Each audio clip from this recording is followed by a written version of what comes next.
ಸ್ತುತಿ ಹಾಡಿರಿ, ದೇವರ ಹರಸಿರಿ. ಈಗ ಪರ ಮಹಿಮೆಯ ತುಂಬಿರುವ ನಿತ್ಯ ಈಶ್ವರ ಸ್ತುತಿಸಿರಿ. ಸೃಷ್ಟಿಗಳೇ ಸ್ತುತಿ ಹಾಡಿರಿ, ದೇವರ ಹರಸಿರಿ. ಈಗ ಪರ ಮಹಿಮೆಯ ತುಂಬಿರುವ ನಿತ್ಯ ಈಶ್ವರ ಸ್ತುತಿಸಿರಿ. ದೇವರ ದೂತರೇ ಆಗಸವೇ, ದೇವರ ಹರಸಿರಿ. ಪರ್ವತವೇ ಜಲರಾಶಿಗಳೇ, ನಿತ್ಯ ಈಶನ ಸ್ತುತಿಸಿರಿ. ಸೃಷ್ಟಿಗಳೇ ಸ್ತುತಿ ಹಾಡಿರಿ, ದೇವರ ಹರಸಿರಿ. ಈಗ ಪರ ಮಹಿಮೆಯ ತುಂಬಿರುವ ನಿತ್ಯ ಈಶ್ವರ ಸ್ತುತಿಸಿರಿ.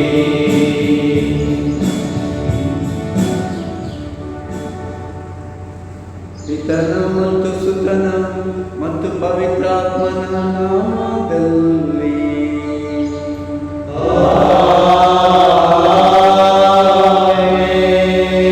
ನಮ್ಮ ಪ್ರಭು ಯೇಸು ಕ್ರಿಸ್ತರ ಕೃಪಾವರವು, ದೇವರ ಪ್ರೀತಿಯು, ಪವಿತ್ರಾತ್ಮರ ಅನ್ಯೋನ್ಯತೆಯು ನಿಮ್ಮೆಲ್ಲರೊಡನೆ ಇರಲಿ.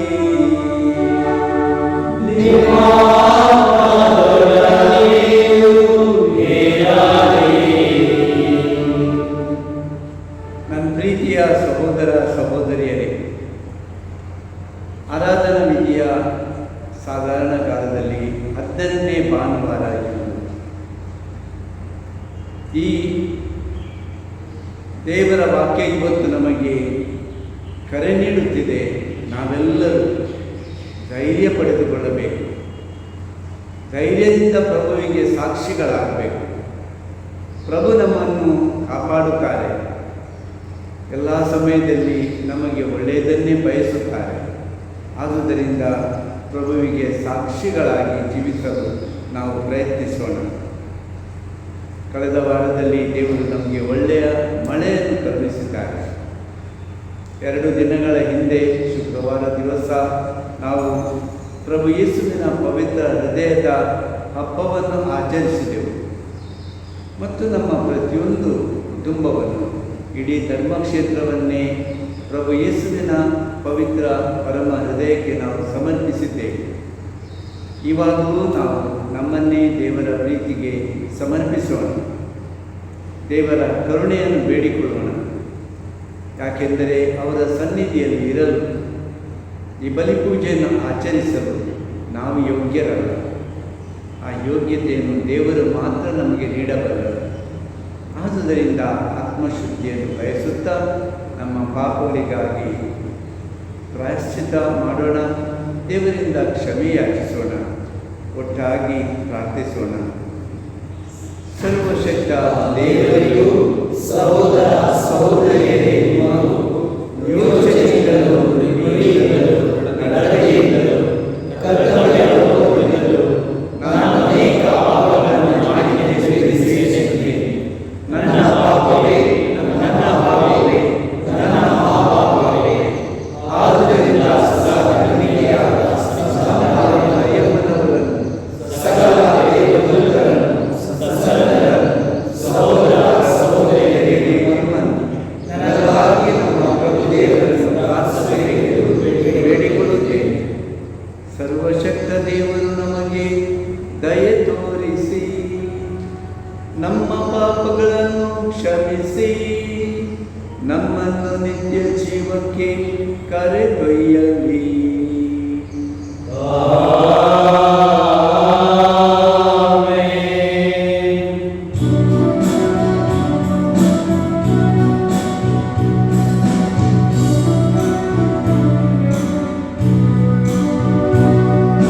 ಪ್ರಭು ದಯೆ ತೋರಿ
ನಾಮವನ್ನು ನಾವು ಸದಾ ಭಯಭಕ್ತಿಯಿಂದಲೂ ಪ್ರೀತಿಯಿಂದಲೂ ಸ್ಮರಿಸುವಂತೆ ಮಾಡಿರಿ. ಏಕೆಂದರೆ ನಿಮ್ಮ ಪ್ರೀತಿಯ ಬುನಾದಿಯ ಮೇಲೆ ದೃಢವಾಗಿರಿಸಿದವರಿಗೆ ನಿಮ್ಮ ಮಾರ್ಗದರ್ಶನದ ಕೊರತೆ ಎಂದಿಗೂ ಇಲ್ಲದಿರಲಿ. ನಿಮ್ಮೊಂದಿಗೆ ಪವಿತ್ರಾತ್ಮರ ಐಕ್ಯದಲ್ಲಿ ದೇವರಾಗಿ ಯುಗ ಯುಗಾಂತರಕ್ಕೂ ಜೀವಿಸಿ ಆಳುವ ನಮ್ಮ ಪ್ರಭು ನಿಮ್ಮ ಪುತ್ರರೂ ಆಗಿರುವ ಯೇಸು ಕ್ರಿಸ್ತರ ಮುಖಾಂತರ ನಿಮ್ಮನ್ನು ಪ್ರಾರ್ಥಿಸುತ್ತೇವೆ.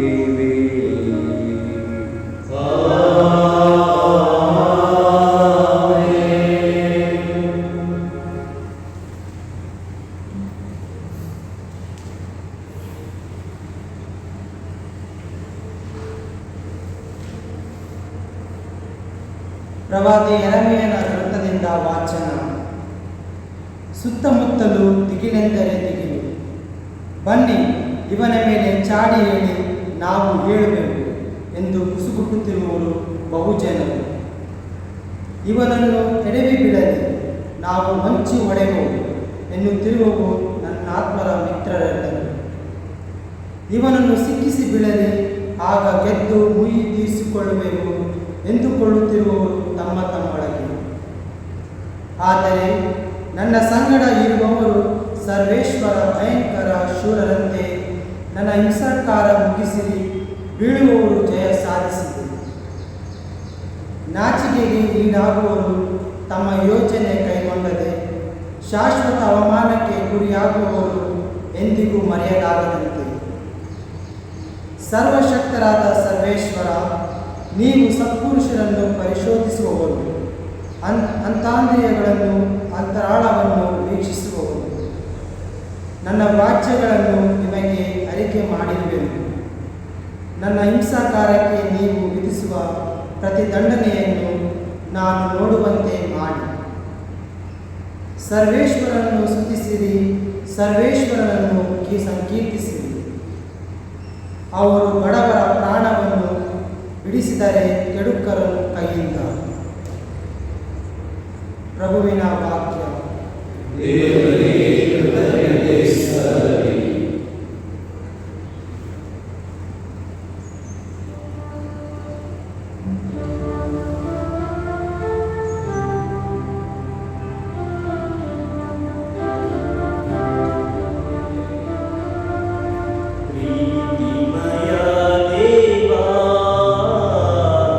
ಸಂತರ ನೀಡೆ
ಎರಡನೇ ವಾಚನ.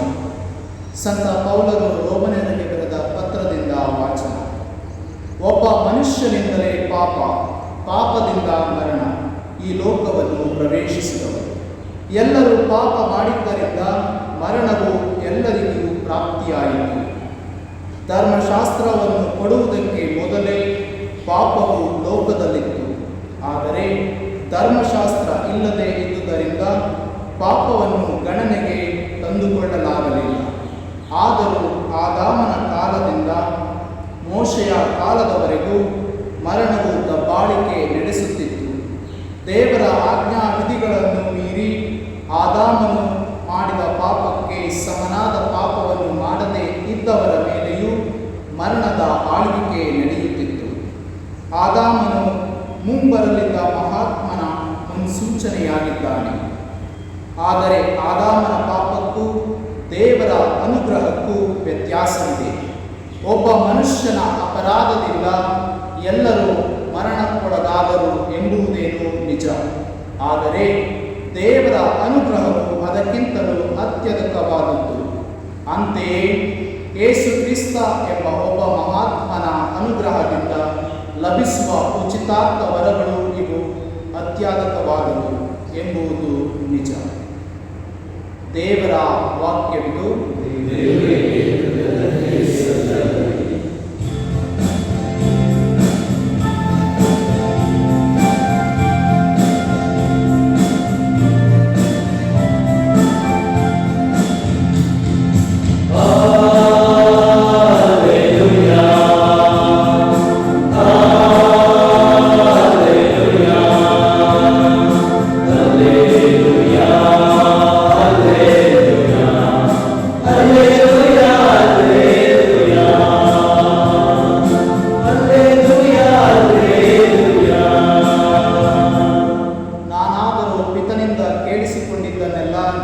ತಿಳಿಸಿದ್ದೇನೆ. ಈ ಕಾರಣ ನಿಮ್ಮನ್ನು ಗೆಳೆಯರೆಂದು ಕರೆದಿದ್ದೇನೆ.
ಜನರಿಗೆ ಭಯಪಡಬೇಡಿ.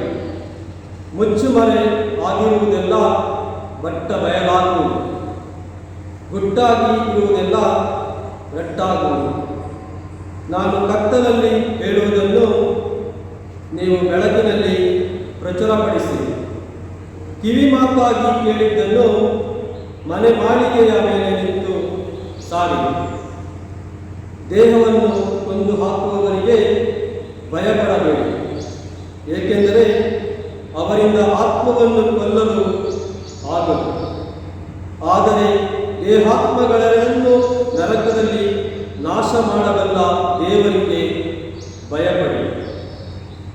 ಒಂದು ಕಾಸಿಗೆ 2 ಗುಬ್ಬಚ್ಚಿಗಳನ್ನು ಮಾರುವುದಿಲ್ಲವೇ? ಆದರೂ ಅವುಗಳಲ್ಲಿ ಒಂದಾದರೂ ನಿಮ್ಮ ತಂದೆಯ ಅನುಮತಿ ಇಲ್ಲದೆ ನೆಲಕ್ಕೆ ಬೀಳುವುದಿಲ್ಲ. ಅಲ್ಲದೆ ನಿಮ್ಮ ತಲೆಗೂದಲುಗಳು ಸಹ ಎಲ್ಲವೂ ಎಣಿಕೆಯಾಗಿವೆ. ಆದುದರಿಂದ ಅನೇಕ ಗುಬ್ಬಚ್ಚಿಗಳಿಗಿಂತ ನೀವು ಎಷ್ಟೋ ಮೌಲ್ಯವುಳ್ಳವರು.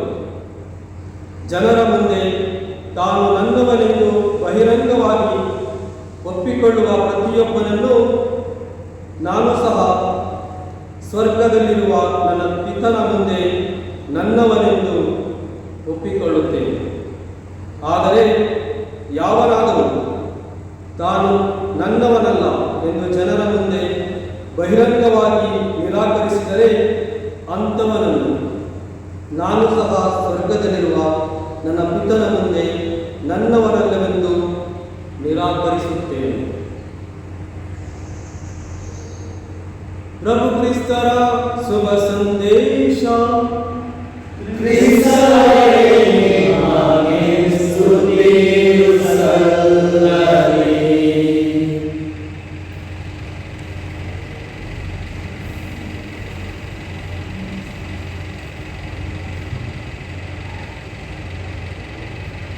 ಪ್ರಭು ಯೇಸುವಿನಲ್ಲಿ ನನ್ನ ಪ್ರೀತಿಯ ಸಹೋದರ ಸಹೋದರಿಯರೇ, ನೀವು ಅಸ್ಸಿಸಿಯ ಸಂತ ಫ್ರಾನ್ಸಿಸ್ ಬಗ್ಗೆ ಕೇಳಿರಬೇಕು. ಅವರು ತಮ್ಮ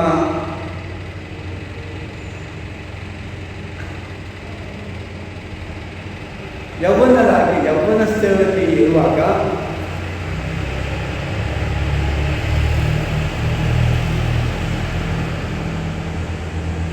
ಸಂತ ಫ್ರಾನ್ಸಿಸ್ ಅವರು ಯುವಕರಾಗಿದ್ದಾಗ ಆತ್ಮೀಯರೇ ಮಹತ್ವಾಕಾಂಕ್ಷಿಯಾಗಿದ್ದನು. ಅವನ ಮನಸ್ಸು ದೇವರ ಕಡೆ ಇದ್ದಿಲ್ಲ. ಆದರೆ ದೇವರ ವಿಶೇಷ ಕೃಪೆಯಿಂದ ಅವನಲ್ಲಿ ಒಂದು ಮನಪರಿವರ್ತನೆ ಹೊಂದುತ್ತದೆ. ಅವನು ದೇವರ ಸೇವಕನಾಗಿ ಸೇವೆ ಮಾಡಲಿಕ್ಕೆ ಮುಂದೆ ಹೋಗ್ತೇನೆ ಅಂತ ತನ್ನ ತಂದೆಗೆ ಹೇಳುವಾಗ ಆ ತಂದೆ ತುಂಬ ಶ್ರೀಮಂತ.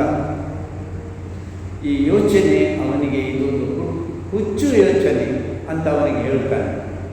ಇದು ಬಿಟ್ಟು ಬಿಡು, ನನ್ನ ಹಾಗೆ ವ್ಯಾಪಾರ ಮಾಡು, ಶ್ರೀಮಂತನಾಗು ಎಂದು ವಿವಿಧ ರೀತಿಯಲ್ಲಿ ಅವನ ಮನಸ್ಸನ್ನು ದೇವರಿಂದ ದೂರ ಎಳೆಯಲು ಪ್ರಯತ್ನಿಸುತ್ತಾನೆ. ಆದರೆ ಯುವಕನಾಗಿದ್ದ ಫ್ರಾನ್ಸಿಸ್ ದೇವರ ಆತ್ಮನಿಂದ ಪ್ರೇರಿತನಾಗಿದ್ದವನು ಗಟ್ಟಿಯಾಗಿ ನಿಲ್ಲುತ್ತಾನೆ. ದೃಢವಾದ ನಿರ್ಧಾರ.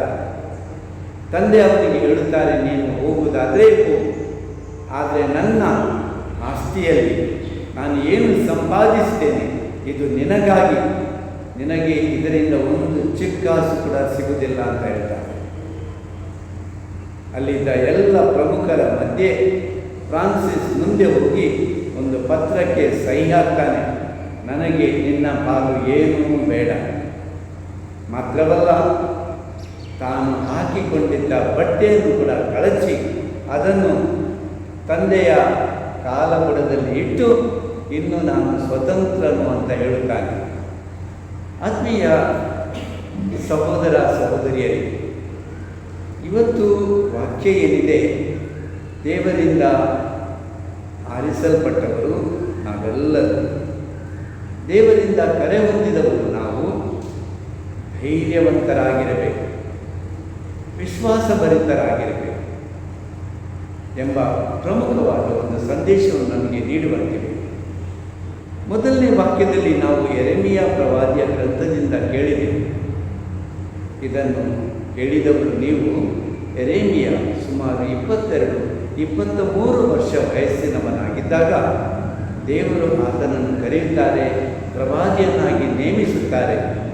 ನೀನು ಹೋಗಿ ನಾನು ಕೊಡುವ ಸಂದೇಶವನ್ನು ರಾಜಮನೆತನಕ್ಕೆ ನೀನು ಮುಟ್ಟಿಸಬೇಕು, ಯಾಜಕರಿಗೆ ಮುಟ್ಟಿಸಬೇಕು, ಜನರಿಗೆ ಮುಟ್ಟಿಸಬೇಕು ಅಂತ ಹೇಳುವಾಗ ಯೆರೆಮೀಯನು ಒಳಗಿಂದೊಳಗೆ ತುಂಬ ಭಯಭೀತನಾಗಿ ಗಡಗಡ ನಡುಗುತ್ತಾ, ಇದು ನನ್ನಿಂದ ಆಗದು ಪ್ರಭು, ನನಗೆ ಸರಿ ಮಾತನಾಡಲು ಬರುವುದಿಲ್ಲ, ನಾನು ಕಿರಿ ವಯಸ್ಸಿನವನು, ಇಷ್ಟು ದೊಡ್ಡ ವ್ಯಕ್ತಿಗಳ ಮುಂದೆ ನಾನು ಹೇಗೆ ಮಾತಾಡಲಿ ಅಂತ ಹೇಳುವಾಗ ದೇವರು ಅವನಿಗೆ ಹೇಳುತ್ತಾರೆ,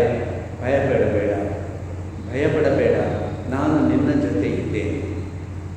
ಯೆರೆಮೀಯನಿಗೆ ಕರೆ ಸಿಕ್ಕಿದ ಆ ಸಂದರ್ಭ ನಾವು ಚರಿತ್ರೆಯನ್ನು ನೋಡುವಾಗ, ಪೂರ್ವಕಾಲದ ಇತಿಹಾಸ, ರಾಜರುಗಳ ಪುಸ್ತಕ ಇದನ್ನೆಲ್ಲ ನೋಡುವಾಗ ಅತ್ಯಂತ ಕಷ್ಟಕರವಾದ ಸಮಯ. ಆ ರಾಜರುಗಳೆಲ್ಲ ದೇವರು ಮಾಡಿಕೊಂಡ ಆ ಒಡಂಬಡಿಕೆಯನ್ನು ಜನರು ದೇವರೊಂದಿಗೆ ಪ್ರೀತಿಯಿಂದ ಇರಬೇಕು, ವಿಶ್ವಾಸದಿಂದ ಇರಬೇಕು ಎಂಬುದನ್ನೆಲ್ಲ ಮರೆತು ಬಿಟ್ಟು ಅನ್ಯ ರಾಜರುಗಳ ಜೊತೆ ಸಂಧಾನ ಮಾಡಿ ದೇವರು ತಮ್ಮ ಒಬ್ಬರೇ ಒಬ್ಬರು ರಕ್ಷಕ ಎಂಬುದನ್ನು ಕಡೆಗಾಣಿಸಿದರು. ಯಾಜಕರು ಮತ್ತು ಇತರ ಜನರು ದೇವಾಲಯವನ್ನು ಅದರ ಪರಿಶುದ್ಧತೆಯನ್ನು ಕಾಪಾಡದೆ ತಮ್ಮ ಪಾಪಗಳಿಂದ ನಷ್ಟಗೊಳಿಸಿದ್ದರು ದೇವಾಲಯದ ಪವಿತ್ರತೆಯನ್ನು. ಹೀಗಿರುವಾಗ ಯೆರೆಮೀಯ ಹೋಗಿ ಅವರಿಗೆ ಅವರ ಪಾಪವನ್ನು, ಅವರು ಮಾಡಿದ ತಪ್ಪುಗಳನ್ನು ಹೇಳಬೇಕಿತ್ತು.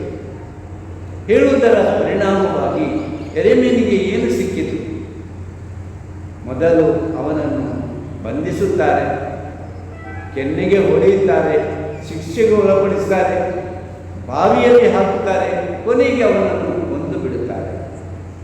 ಇವತ್ತು ನಾವು ಕೇಳಿದ ವಾಕ್ಯ, ಮೊದಲನೇ ವಾಕ್ಯ, ಪ್ರವಾದಿ ಮಾಡುವ ದೇವರನ್ನೊಡನೆ ಮಾಡುವ ನಿವೇದನೆಗಳು 4-5 ಇವೆ.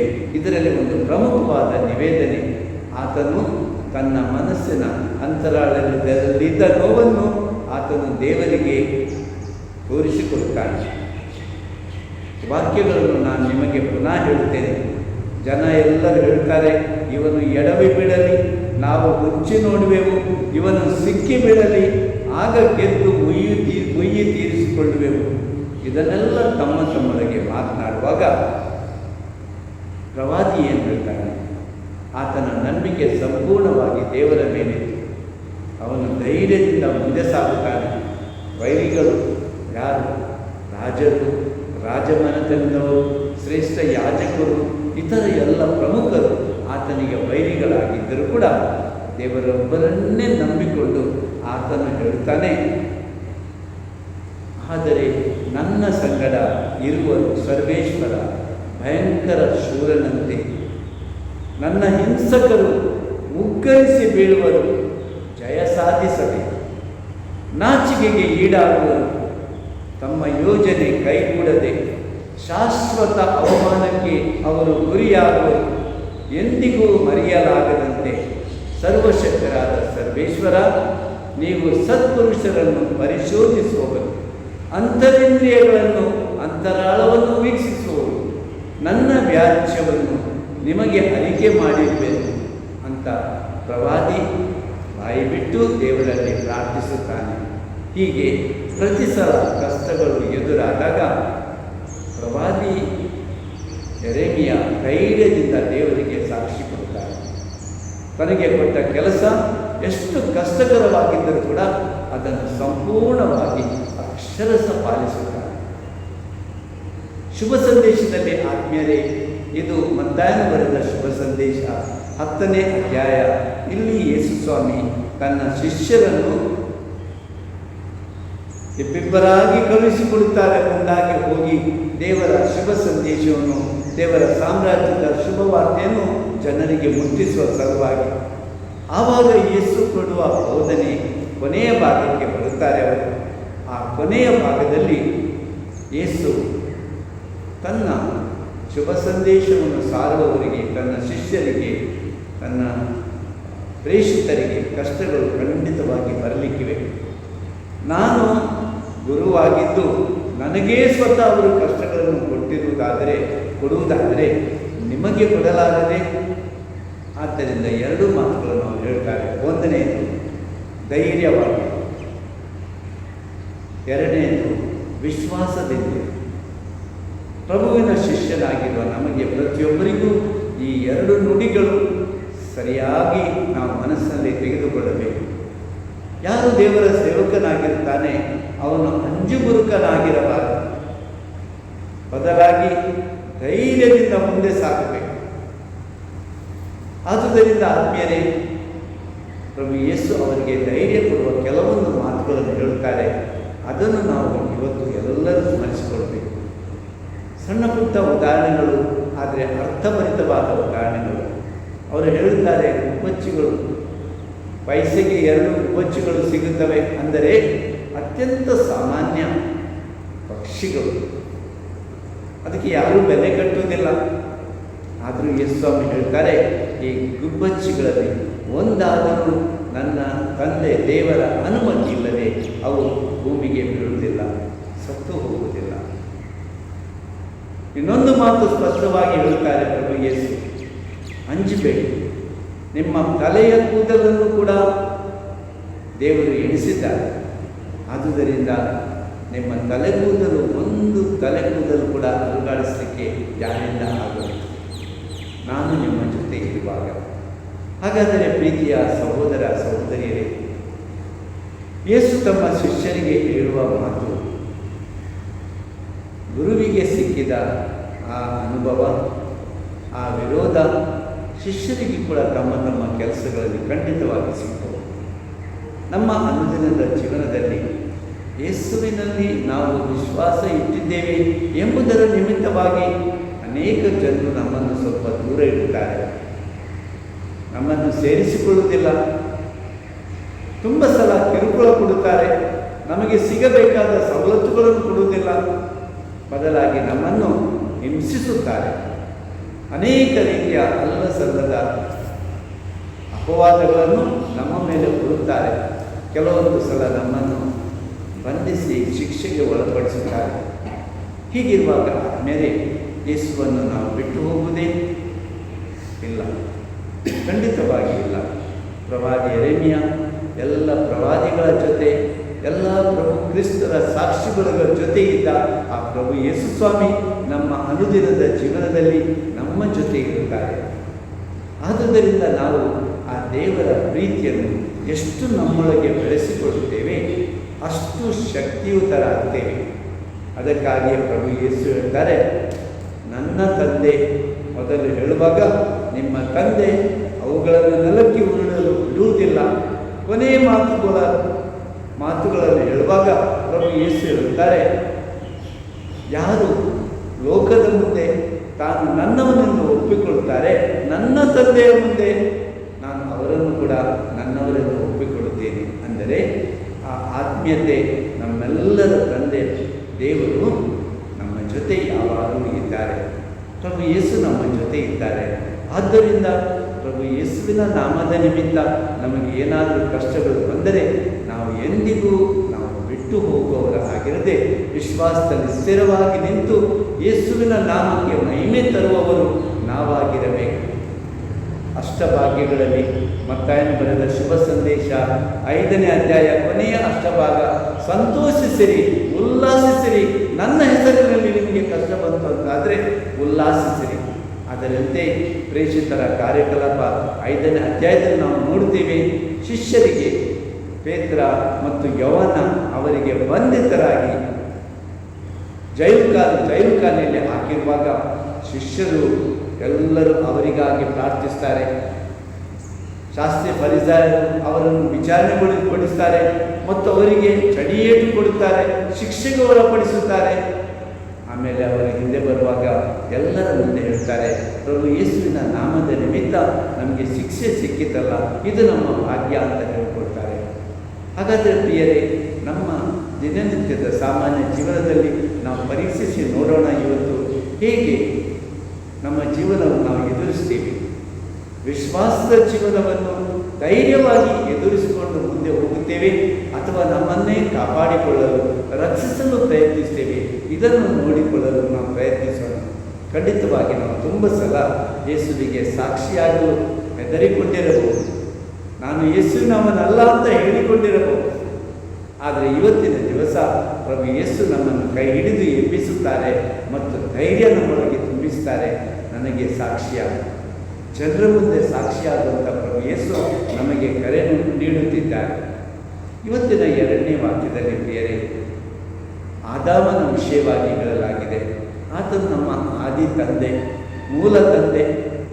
ಆತನ ಪಾಪದ ನಿಮಿತ್ತ ಎಲ್ಲ ಜನರಿಗೆ ಮರಣ ಬಂತು ಅಂತ ಹೇಳ್ತಾರೆ. ಇದು ಶಾರೀರಿಕ ಮರಣ ಅಂತ ಭಾವಿಸಬೇಡಿ, ನಾವೆಲ್ಲರೂ ಸಾಯ್ತೇವೆ. ಆದರೆ ಸಾಯೋದಕ್ಕಿಂತ ಮುಂಚಿತವಾಗಿ ಯಾರು ಪಾಪ ಮಾಡಿದ್ದಾನೋ ಆತನು ಈವಾಗಲೇ ಸತ್ತ ಹಾಗೆ. ದೇವರ ಪ್ರೀತಿಯಿಂದ ದೂರ ಸರಿದವನು, ದೇವರ ಆಜ್ಞೆಗಳನ್ನು ಕಡೆಗಣಿಸಿದವನು ಆತ್ಮದಲ್ಲಿ ಸತ್ತವನ ಹಾಗೆ. ಹಾಗಾದರೆ ನಮ್ಮ ವಿಶ್ವಾಸ ಸಜೀವ ವಿಶ್ವಾಸವಾಗಿರಬೇಕು. ದೇವರ ಆಜ್ಞೆಗಳನ್ನು ನಾವು ಶಿರಸಾವಹಿಸಿ ಅದರಂತೆ ನಡೆಯುವರಾಗಬೇಕು. ಪ್ರಭು ಯೇಸು ನಮ್ಮನ್ನು ನೇಮಿಸಿದ್ದಾರೆ ತಮ್ಮ ಸಾಕ್ಷಿಗಳಾಗಲು. ಲೋಕ ಜನರ ಮಧ್ಯೆ ನಾವು ಮಾಡುವ ಸೇವೆಗಳ ನಿಮಿತ್ತ, ನಾವು ತೋರಿಸುವ ಪ್ರೀತಿಯ ನಿಮಿತ್ತ, ನಮ್ಮ ಉತ್ತಮವಾದ ಮೌಲ್ಯಾಧಾರಿತ ಪ್ರಭು ಯೇಸುವಿನ ಬೋಧೆಯ ಪ್ರಕಾರ ನಡೆದುಕೊಂಡು ಎಲ್ಲರ ಮುಂದೆ ನಾವು ಸಾಕ್ಷಿಯಾಗಬೇಕೆಂತ ಪ್ರಭು ಯೇಸು ನಮ್ಮನ್ನಿಂದ ಬಯಸುತ್ತಾರೆ. ಹಾಗಾದರೆ ಪ್ರಿಯರೇ, ಇವತ್ತು ನಾವು ದೇವರಿಗೆ ಸ್ತೋತ್ರ ವಂದನೆ ಸಲ್ಲಿಸೋಣ. ಮೊದಲಾಗಿ ದೇವರು ನಮ್ಮನ್ನು, ನಾವು ಏನೂ ಅಲ್ಲ ದೇವರ ಮುಂದೆ. ನಮ್ಮಲ್ಲಿ ಅನೇಕ ಕೊರತೆಗಳಿವೆ, ನಮ್ಮಲ್ಲಿ ಭಯ ಇದೆ, ನಮ್ಮಲ್ಲಿ ಕ್ರೈಸ್ತರು ಅಂತ ಹೇಳಿಕೊಳ್ಳಲಿಕ್ಕೆ ನಾಚಿಕೆ ಇದೆ. ತುಂಬ ಸಲ ನಾವು ದೇವರಿಗೆ, ಪ್ರಭು ಕ್ರಿಸ್ತರಿಗೆ ಅಲ್ಲಗಳೆದಿದ್ದೇವೆ. ಹೀಗಿರುವಾಗ ಇಂಥ ಪಾಪಿ ನಾನಾಗಿದ್ದರೂ ಕೂಡ ಪ್ರಭು ಇವತ್ತು ಕೂಡ ನನ್ನನ್ನು ಕೈ ಹಿಡಿದು ಎಬ್ಬಿಸಿ ತಮ್ಮ ಆತ್ಮನನ್ನು ನಮ್ಮೊಳಗೆ ತುಂಬಿಸಿ ನನಗೆ ಧೈರ್ಯ ಕೊಟ್ಟು ಮುಂದೆ ಸಾಗಲು ಹೇಳುತ್ತಿದ್ದಾರೆ. ಆದ್ದರಿಂದ ಇದಕ್ಕಾಗಿ ನಾವು ದೇವರಿಗೆ ಸ್ತೋತ್ರ ಸಲ್ಲಿಸೋಣ. ಪ್ರಭುವಿಗೆ ವಿಧೇಯರಾಗಿ ನಡೆಯೋಣ. ಅವರ ಆಜ್ಞೆಗಳನ್ನು ಶಿರಸಾವಹಿಸಿ ಪ್ರಭುವಿಗೆ ಉತ್ತಮ ಸಾಕ್ಷಿಗಳಾಗಿ ಬಾಳೋಣ. ಪಿತನ ಮತ್ತು ಸುತನ ಪವಿತ್ರಾತ್ಮನ ನಾಮದಲ್ಲಿ ಆಮೆನ್.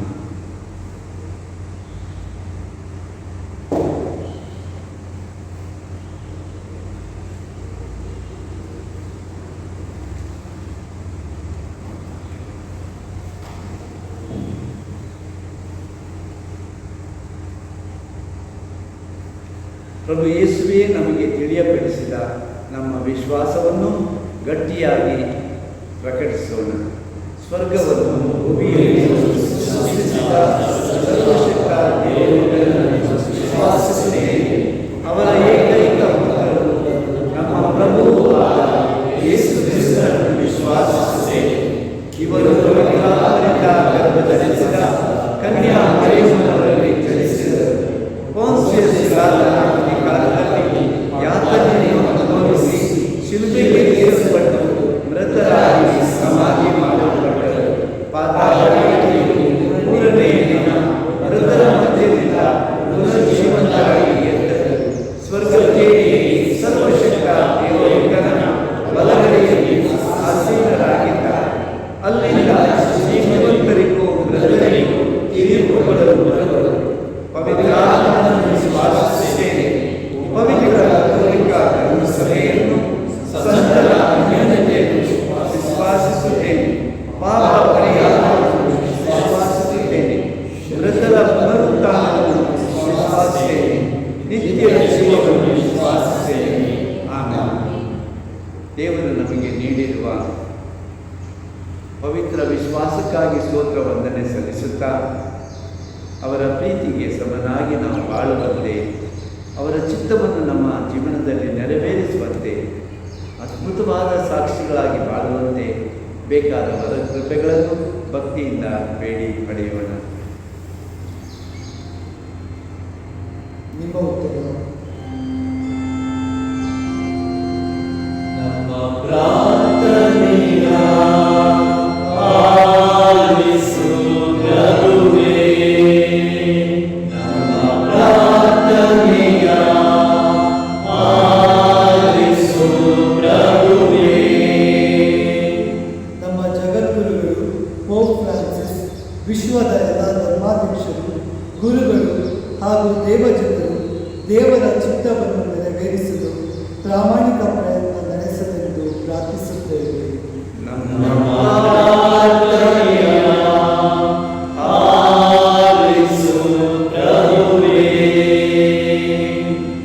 ಭಯದಿಂದ ದಿನ ದೂಡುತ್ತಿರುವ ವೃದ್ಧರು, ಅಬಲೆಯರು, ರೋಗಿಗಳು ಸಂಕಷ್ಟ ಮತ್ತು ನೋವಿನ ಕ್ಷಣಗಳಲ್ಲಿ ಆತ್ಮಸ್ಥೈರ್ಯವನ್ನು ಮತ್ತು ದೇವರ ಕರುಣೆಯ ಸಾಂತ್ವನವನ್ನು ಪಡೆಯಲೆಂದು ಪ್ರಾರ್ಥಿಸುತ್ತೇವೆ.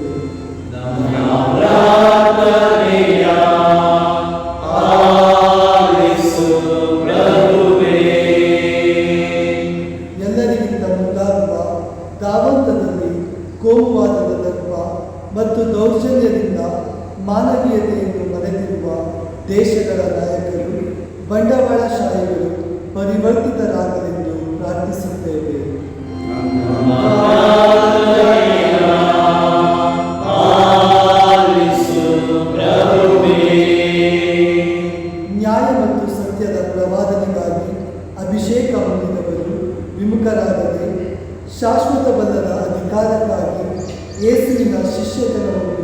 ಮಾರಿಕೊಂಡ ಜೂದಾಸನಂತಾಗದೆ ಕೊನೆಯವರೆಗೂ ಯೇಸುವಿನ ಸಾಕ್ಷಿಗಳಾಗಿ ಪ್ರೇರಣೆ ಪಡೆಯುವಂತೆ ಪ್ರಾರ್ಥಿಸುತ್ತೇವೆ. ನಮ್ಮ ಪ್ರಾರ್ಥನೆಯ ಆಲಿಸು ಪ್ರಭುವೇ. ನಮ್ಮ ಎಲ್ಲ ಕ್ರೈಸ್ತ ಕುಟುಂಬಗಳಿಗಾಗಿ ಪ್ರಾರ್ಥಿಸುತ್ತೇವೆ. ಪ್ರಭುವೇ, ಕ್ರೈಸ್ತ ವಿಶ್ವಾಸದಲ್ಲಿ ಪ್ರತಿಯೊಬ್ಬರು ಬೆಳೆಯಲು ಅನುಗ್ರಹವನ್ನು ದಯಪಾಲಿಸಿರಿ. ತಮ್ಮ ದೈನಂದಿನ ಜೀವನದಲ್ಲಿ ನಿಮಗೆ ನಿಜ ಸಾಕ್ಷಿಗಳಾಗಿ ಅವರೆಲ್ಲರನ್ನು ಪ್ರೇರೇಪಿಸಿರಿ ಎಂದು ಪ್ರಾರ್ಥಿಸುತ್ತೇವೆ. ನಮ್ಮ ಪ್ರಾರ್ಥನೆಯ ಆಲಿಸು ಪ್ರಭುವೇ. ನಮ್ಮ ಯುವಕ ಯುವತಿಯರಿಗಾಗಿ ಪ್ರಾರ್ಥಿಸುತ್ತೇವೆ. ದೇವರಲ್ಲಿ ಭಯಭಕ್ತಿ ವಿಶ್ವಾಸದಲ್ಲಿ ಅವರು ದೃಢವಾಗಲು ನೀವು ನೆರವು ನೀಡಿರಿ. ಜೀವನದಲ್ಲಿ ಭವಿಷ್ಯವನ್ನು ಅಪೇಕ್ಷಿಸುವಾಗ ನಿಮಗೆ ಪ್ರಥಮ ಸ್ಥಾನವನ್ನು ತಮ್ಮ ಜೀವನದಲ್ಲಿ ಅವರು ನೀಡಲೆಂದು ಪ್ರಾರ್ಥಿಸುತ್ತೇವೆ. ನಮ್ಮ ಪ್ರಾರ್ಥನೆಯ ಆಲಿಸು ಪ್ರಭುವೇ. ಕೆಲವು ಕ್ಷಣಗಳು ಮೌನವಾಗಿದ್ದು ನಮ್ಮ ವೈಯಕ್ತಿಕ ಹಾಗೂ ನಮ್ಮ ಕುಟುಂಬದ ಬೇಡಿಕೆಗಳನ್ನು ದೇವರಿಗೆ ಸಮರ್ಪಿಸೋಣ. ನಮ್ಮ ಎಲ್ಲ ಕುಟುಂಬಗಳನ್ನು, ವಿಶೇಷವಾಗಿ ಯಾರೆಲ್ಲ ಬಲಿಪೂಜೆಗೆ ಬರಲು ಅವರಿಗೆ ಸಾಧ್ಯವಾಗುತ್ತಿಲ್ಲ ಆ ಎಲ್ಲ ಕುಟುಂಬಗಳನ್ನು ಪ್ರೀತಿಯಿಂದ ದೇವರಿಗೆ ಸಮರ್ಪಿಸೋಣ.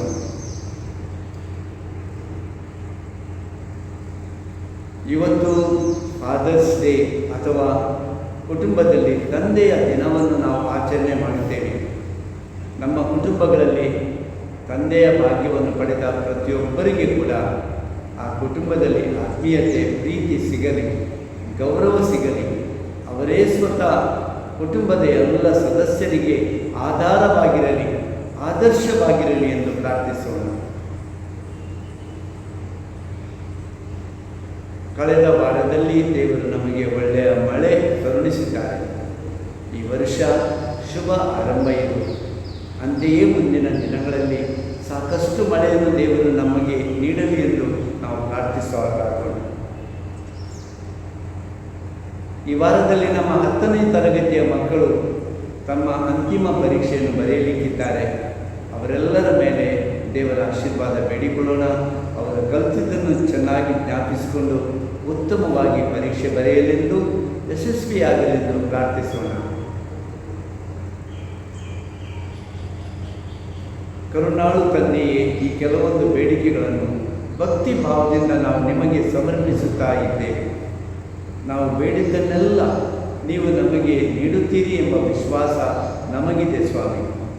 ನೀವು ನೀಡಿದ ವರಕೃಪೆಗಳಿಗಾಗಿ ನಾವು ಸದಾ ವಂದನೆ, ಸ್ತುತಿ, ಸ್ತೋತ್ರ ನಿಮಗೆ ಸಲ್ಲಿಸುವಂತೆಯೂ, ನೀವು ನೀಡಿದ್ದುದರಲ್ಲಿ ನಾವು ಸದಾ ತೃಪ್ತಿಯನ್ನು ವಿಶ್ವಾಸದಿಂದ ಅರ್ಪಿಸುವಂತೆಯೂ ನಮಗೆ ಕರುಣಿಸಿರಿ. ಯಾವಾಗಲೂ ನಿಮ್ಮ ಪ್ರೀತಿಯಲ್ಲಿ ನಾವು ಸ್ಥಿರವಾಗಿದ್ದು ನಿಮಗೆ ಧೈರ್ಯದ ಅದ್ಭುತವಾದ ಸಾಕ್ಷಿಗಳಾಗಿ, ಕ್ರೈಸ್ತರಾಗಿ ಬಾಳಲಿಕ್ಕೆ ನಮ್ಮನ್ನು ಹರಸಿರಿ ಎಂದು ಬೇಡುತ್ತೇವೆ. ನಿಮ್ಮ ಪುತ್ರ ನಮ್ಮ ಪ್ರಭು ಯೇಸುವಿನ ನಾಮದಲ್ಲಿ ಪ್ರಾರ್ಥಿಸುತ್ತಿದ್ದೇವೆ ತಂದೆಯೇ, ಆಮೆನ್.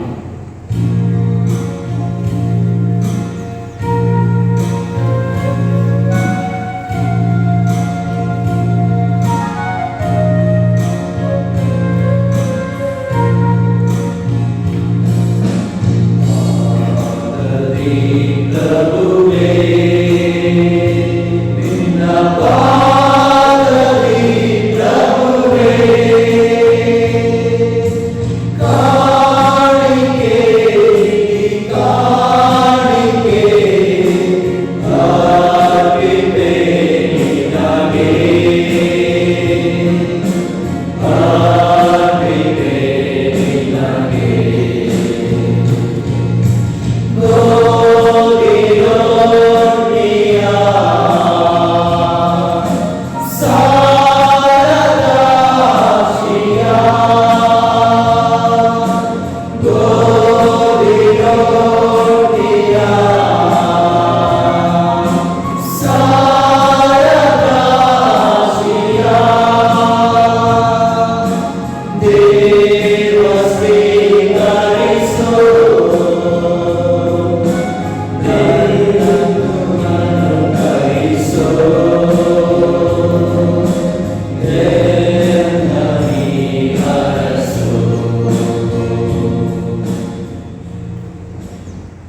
ಸಹೋದರ ಸಹೋದರಿಯರೇ, ನನ್ನ ಮತ್ತು ನಿಮ್ಮ ಬಲಿಯು ಸರ್ವಶಕ್ತ ಪಿತನಾದ ದೇವರಿಗೆ ಅಂಗೀಕೃತವಾಗುವಂತೆ ಪ್ರಾರ್ಥಿಸಿರಿ.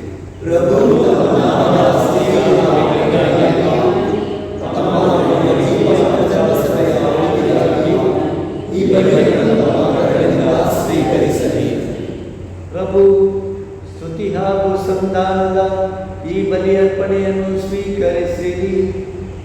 ಇದರ ಕ್ರಿಯೆಯಿಂದ ಶುದ್ಧಗೊಂಡು ನಿಮಗೆ ಮೆಚ್ಚುಗೆ ಆಗುವಂತಹ ಹೃದಯವನ್ನು ನಾವು ನಿಮಗೆ ಅರ್ಪಿಸುವಂತೆ ಅನುಗ್ರಹಿಸಿರಿ.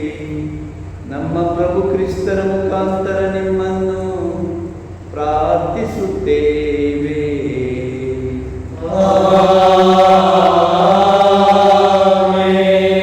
ಪ್ರಭು ನಿಮ್ಮೊಡನೆ ಇರಲಿ. ನಿಮ್ಮ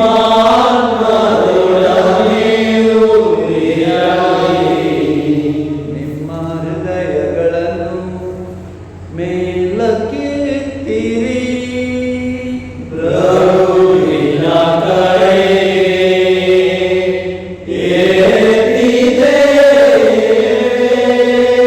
ನಮ್ಮ ಪ್ರಭು ದೇವರಿಗೆ ಕೃತಜ್ಞತೆಯನ್ನು ಸಲ್ಲಿಸೋಣ.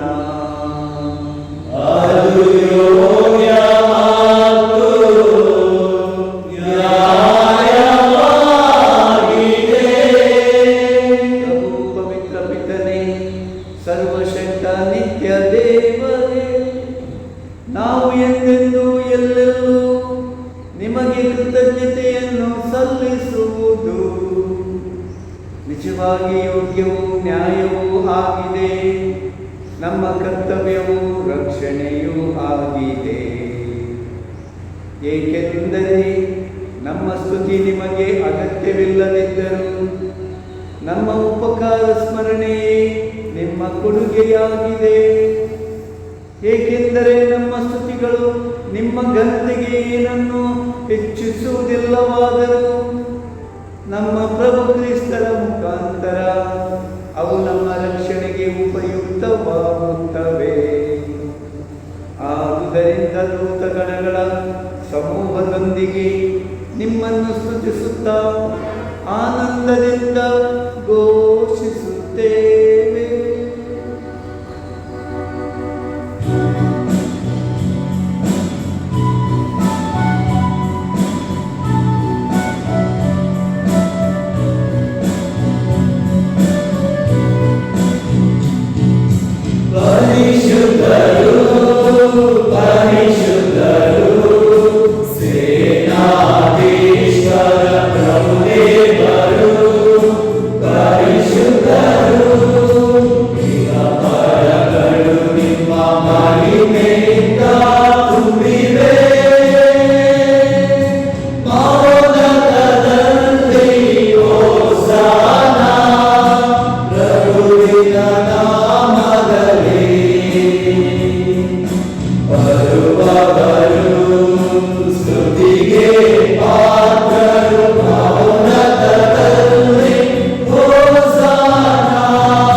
ಪ್ರಭು, ನೀವು ನಿಜವಾಗಿಯೂ ಪರಿಶುದ್ಧರು.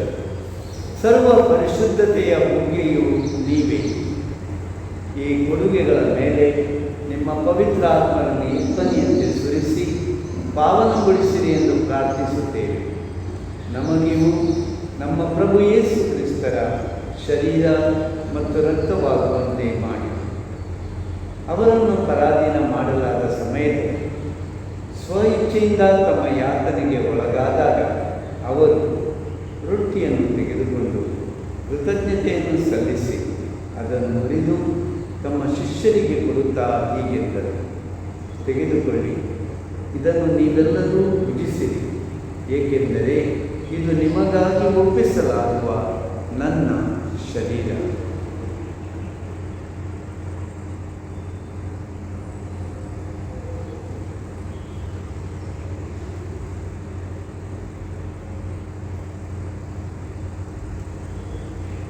ಅಂತೆಯೇ ಭೋಜನದ ಅಂತ್ಯದಲ್ಲಿ ಅವರು ಪಾನಪಾತ್ರೆಯನ್ನು ತೆಗೆದುಕೊಂಡು ಮತ್ತೊಮ್ಮೆ ನಿಮಗೆ ಕೃತಜ್ಞತೆಯನ್ನು ಸಲ್ಲಿಸಿ ತಮ್ಮ ಶಿಷ್ಯರಿಗೆ ಕೊಡುತ್ತಾ ಹೀಗೆಂದರು, ತೆಗೆದುಕೊಳ್ಳಿ ಮತ್ತು ಇದರಿಂದ ನೀವೆಲ್ಲರೂ ಪಾನ ಮಾಡಿ, ಏಕೆಂದರೆ ಇದು ಹೊಸ ಮತ್ತು ಅನಂತ ಒಡಂಬಡಿಕೆಯ ನನ್ನ ರಕ್ತದ ಪಾತ್ರೆ. ಈ ರಕ್ತವು ನಿಮ್ಮ ಮತ್ತು ಅನೇಕರ ಪಾಪಗಳ ಪರಿಹಾರಕ್ಕಾಗಿ ಸುರಿಸಲಾಗುವುದು. ಇದನ್ನು ನನ್ನ ಸ್ಮರಣೆಗಾಗಿ ಮಾಡಿ.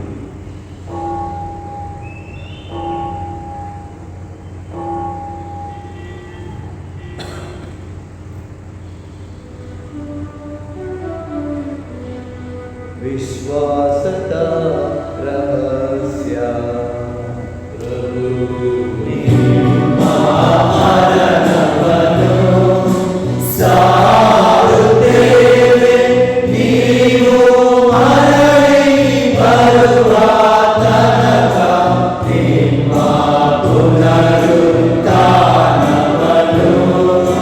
ನಿವೇದಿಸುತ್ತೇವೆ. ಆದುದರಿಂದ ಪ್ರಭು ನಿಮ್ಮ ಸಮ್ಮುಖದಲ್ಲಿ ನಿಂತು ಸೇವೆ ಸಲ್ಲಿಸಲು ನಮ್ಮನ್ನು ಯೋಗ್ಯರೆಂದು ಪರಿಗಣಿಸಿದ್ದಕ್ಕಾಗಿ ನಿಮಗೆ ಕೃತಜ್ಞತೆಯನ್ನು ಸಲ್ಲಿಸುತ್ತೇವೆ. ಕ್ರಿಸ್ತರ ಮರಣ ಮತ್ತು ಪುನರುತ್ಥಾನದ ಸ್ಮರಣೆಯನ್ನು ಆಚರಿಸುತ್ತಾ ಜೀವ ವಿವ ವೃತ್ತಿಯನ್ನು ರಕ್ಷಣೆ ನೀಡುವ ಪಾತ್ರೆಯನ್ನು ನಿಮಗೆ ಅರ್ಪಿಸುತ್ತೇವೆ. ಕ್ರಿಸ್ತರ ಶರೀರ ಮತ್ತು ರಕ್ತದಲ್ಲಿ ಪಾಲ್ಗೊಳ್ಳುವ ನಮ್ಮನ್ನು ಪವಿತ್ರಾತ್ಮರು ಒಂದುಗೂಡಿಸಬೇಕೆಂದು ನಿಮ್ಮನ್ನು ವಿನಯದಿಂದ ವಿನಯಿಸುತ್ತೇವೆ. ಪ್ರಭು, ನಿಮ್ಮ ವಿಶ್ವವ್ಯಾಪಿ ಧರ್ಮಸಭೆಯನ್ನು ಸ್ಮರಿಸಿಕೊಳ್ಳಿರಿ. ನಮ್ಮ ವಿಶ್ವಗುರು ಫ್ರಾನ್ಸಿಸ್ ಅವರೊಂದಿಗೂ, ನಮ್ಮ ಧರ್ಮಾಧ್ಯಕ್ಷ ರಾಬರ್ಟ್ ಮಿರಾಂಡಾ ಅವರೊಂದಿಗೂ, ಸಕಲ ಯಾಜಕರೊಂದಿಗೂ ಅದನ್ನು ಪ್ರೀತಿಯ ಪರಿಪೂರ್ಣತೆಡೆಗೆ ಮುನ್ನಡೆಸಿರಿ. ಪ್ರಭು, ಪುನರುತ್ಥಾನದ ನಿರೀಕ್ಷೆಯಲ್ಲಿ ವಿಶ್ರಮಿಸುತ್ತಿರುವ ನಮ್ಮ ಸಹೋದರ ಸಹೋದರಿಯರನ್ನು, ನಿಮ್ಮ ದಯೆಯಲ್ಲಿ ಮೃತರಾದ ಎಲ್ಲರನ್ನು ಸ್ಮರಿಸಿಕೊಳ್ಳಿರಿ. ಅವರನ್ನು ನಿಮ್ಮ ಸಮ್ಮುಖದ ಪ್ರಭೆಗೆ ಬರಮಾಡಿರಿ. ನಮ್ಮ ಮೇಲೂ ದಯೆ ತೋರಿರಿ. ದೇವಮಾತೆ ಪೂಜ್ಯ ಕನ್ಯಾ ಮರಿಯಮ್ಮ ಅವರೊಂದಿಗೂ, ಆಕೆಯ ಪತಿ ಸಂತ ಜೋಸೆಫರೊಂದಿಗೂ, ಪುನೀತ ಪ್ರೇಷಿತರೊಂದಿಗೂ, ಎಲ್ಲ ಕಾಲಗಳಲ್ಲಿ ನಿಮ್ಮ ಮೆಚ್ಚುಗೆಗೆ ಪಾತ್ರರಾದ ಸಕಲ ಸಂತರೊಂದಿಗೂ ನಾವು ನಿತ್ಯ ಜೀವದಲ್ಲಿ ಸಹಭಾಗಿಗಳಾಗಿ ನಿಮ್ಮನ್ನು ಸ್ತುತಿಸಿ ಮಹಿಮೆ ಪಡಿಸುವಂತೆ ನಿಮ್ಮ ಪುತ್ರ ಯೇಸು ಕ್ರಿಸ್ತರ ಮುಖಾಂತರ ಪ್ರಾರ್ಥಿಸುತ್ತೇವೆ.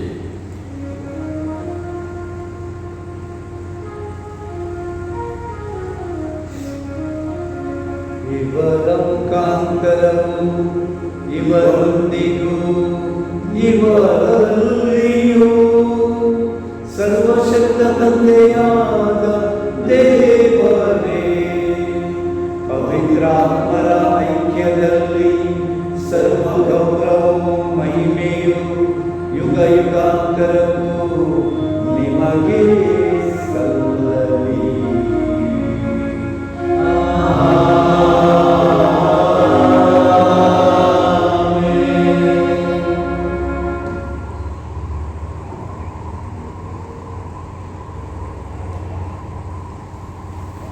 ಪ್ರಭು ಯೇಸು ತಮ್ಮ ತಂದೆಯ ಪ್ರೀತಿಯನ್ನು ವರ್ಣಿಸಿ ಹೇಳಿದ್ದಾರೆ, ನೀವು 100 ಗುಬ್ಬಚ್ಚಿಗಳಿಗಿಂತಲೂ ಮೇಲು, ನಿಮ್ಮ ಪ್ರತಿಯೊಂದು ತಲೆಗೂದಲನ್ನು ಎಣಿಸಲಾಗಿದೆ, ನೀವು ಅವರ ಕೈಯಲ್ಲಿ ಸುರಕ್ಷಿತರು.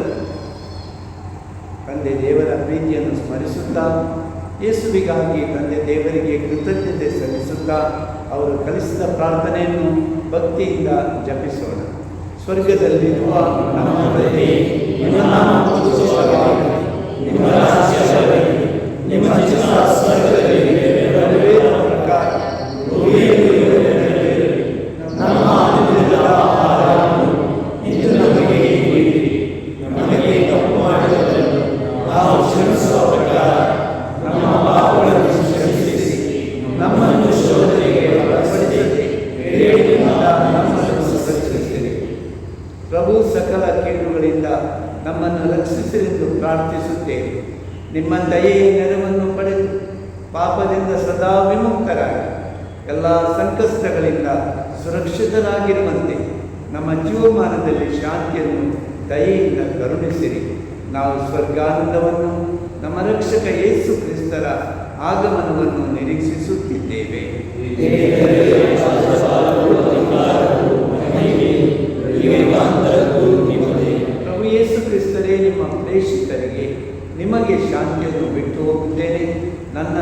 ಶಾಂತಿಯನ್ನು ನಿಮಗೆ ಕೊಡುತ್ತೇನೆ ಎಂದು ಹೇಳಿದ್ದೀರಿ. ನಮ್ಮ ಪಾಪಗಳನ್ನು ಲಕ್ಷಿಸದೆ ನಿಮ್ಮ ಧರ್ಮಸಭೆಯ ವಿಶ್ವಾಸವನ್ನು ಈಕ್ಷಿಸಿ ಅದಕ್ಕೆ ನಿಮ್ಮ ಚಿತ್ತದ ಪ್ರಕಾರ ಶಾಂತಿಯನ್ನು, ಐಕ್ಯತೆಯನ್ನು ದಯೆಯಿಂದ ದಯಪಾಲಿಸಿರಿ. ಯುಗ ಯುಗಾಂತರಕ್ಕೂ ಜೀವಿಸಿ ಆಗುವ ಪ್ರಭುವೇ, ನಿಮ್ಮನ್ನು ಪ್ರಾರ್ಥಿಸುತ್ತೇವೆ. ಪ್ರಭುವಿನ ಶಾಂತಿ ಸದಾ ನಿಮ್ಮೊಂದಿಗೆ ಇರಲಿ.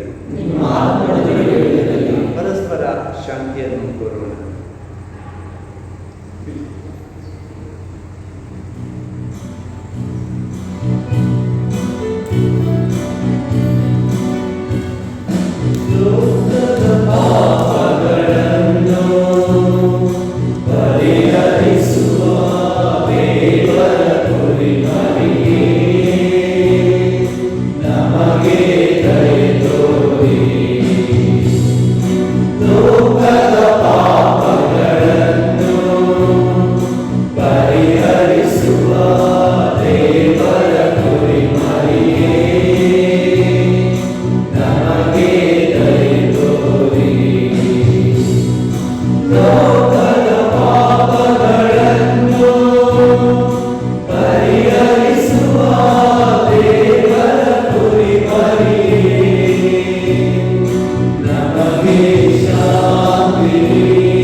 ಇವರೇ ಲೋಕದ ಪಾಪಗಳನ್ನು ಪರಿಹರಿಸುವವರು. ಕುರಿಮರಿಯ ಪಾಸ್ಕ ಭೋಜನಕ್ಕೆ ಆಹ್ವಾನಿತರು ನಾವೆಲ್ಲರೂ ಭಾಗ್ಯವಂತರು. ನಾನು ಪಾತ್ರನಲ್ಲ, ಆದರೆ ತಾವು ಒಂದೇ ಒಂದು ಮಾತನ್ನು ನಾನು ಸ್ವಸ್ಥವಾಗುವುದು.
ಪ್ರಾರ್ಥಿಸೋಣ.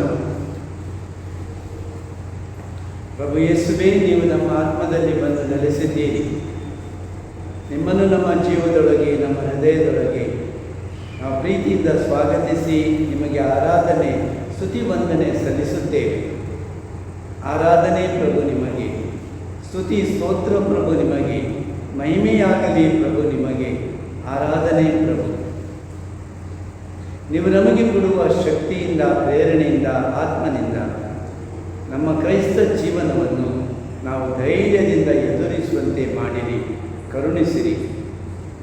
ಎಂದಿಗೂ ನಿಮಗೆ ಸಾಕ್ಷಿಯಾಗಲು ನಾವು ಭಯಪಡದಂತೆ ನಮ್ಮನ್ನು ಕಾಪಾಡಿರಿ. ಹೌದು ಪ್ರಭು, ತುಂಬ ಸಲ ನಾವು ನಿಮಗೆ ಸಾಕ್ಷಿಯಾಗಲು ಹಿಂದೆ ಸರಿದಿದ್ದೇವೆ. ಕ್ರೈಸ್ತರು ಅಂತ ಹೇಳಿಕೊಳ್ಳಿಕ್ಕೆ ಭಯಪಟ್ಟಿದ್ದೇವೆ. ಅನ್ಯ ಜನರ ಮಧ್ಯೆ ನಮ್ಮನ್ನೇ ನಾವು ಕಾಪಾಡಿಕೊಳ್ಳಲು ಪ್ರಯತ್ನಿಸಿದ್ದೇವೆ. ನಿಮಗೆ ಸಾಕ್ಷಿಯಾಗಿಲ್ಲ ಪ್ರಭು.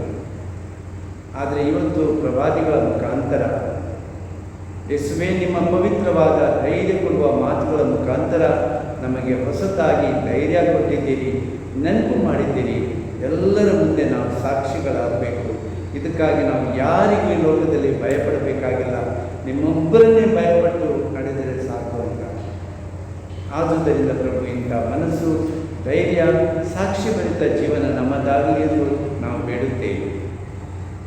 ಇಂದು ಬಲಿಪೂಜೆಗೆ ಬರಲು ಸಾಧ್ಯವಾಗದೆ ಮನೆಗಳಲ್ಲೇ ಇದ್ದು ಪ್ರಾರ್ಥಿಸುವ ನಮ್ಮ ಸಹೋದರ ಸಹೋದರಿಯರನ್ನು ನಾನು ನಿಮಗೆ ಸಮರ್ಪಿಸುತ್ತೇನೆ.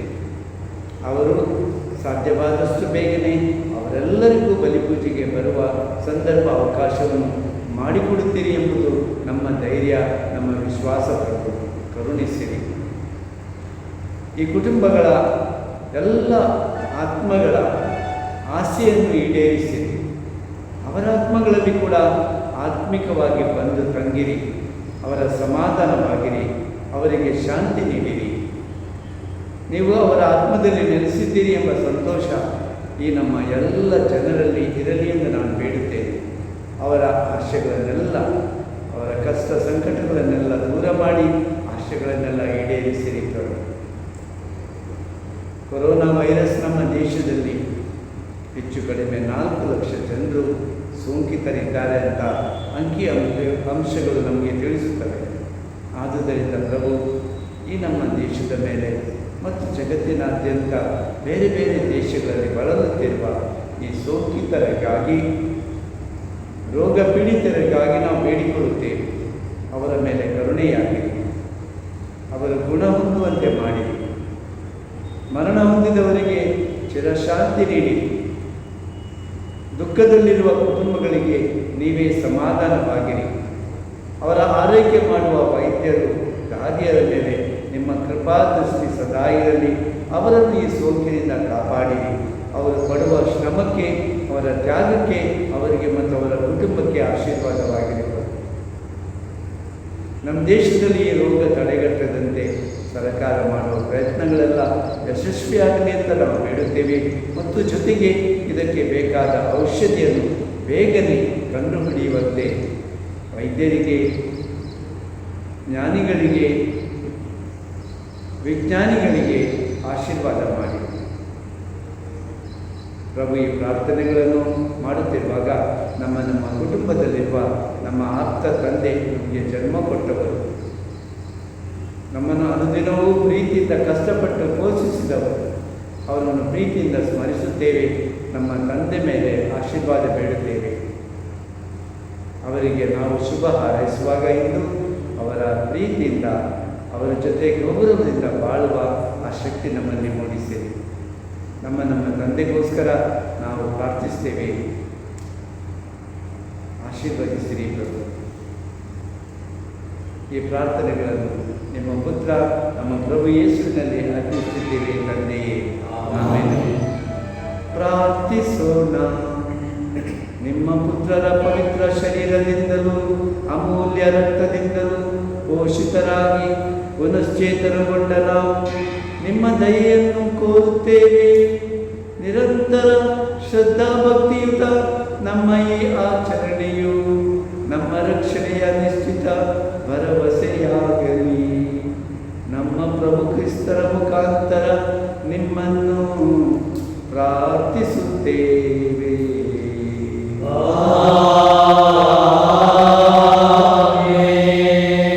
ಪ್ರಭು ನಿಮ್ಮೊಡನೆ ಇರಲಿ. ಸರ್ವಶಕ್ತರಾದ ದೇವರು ಪಿತಾ ಮತ್ತು ಸುತ ಮತ್ತು ಪವಿತ್ರಾತ್ಮರು ನಿಮ್ಮೆಲ್ಲರನ್ನೂ ಆಶೀರ್ವದಿಸಲಿ. ಬನ್ನಿ, ಪ್ರಭು ಕ್ರಿಸ್ತರಿಗೆ ಸಾಕ್ಷಿಗಳಾಗಿ ಬಾಳಿರಿ. ಶುಭ ಸಂದೇಶವನ್ನು ಜನರಿಗೆ ನೀಡಿರಿ. ದೇವರಿಗೆ ಕೃತಜ್ಞತೆ ಸಲ್ಲಿಸಲಿ.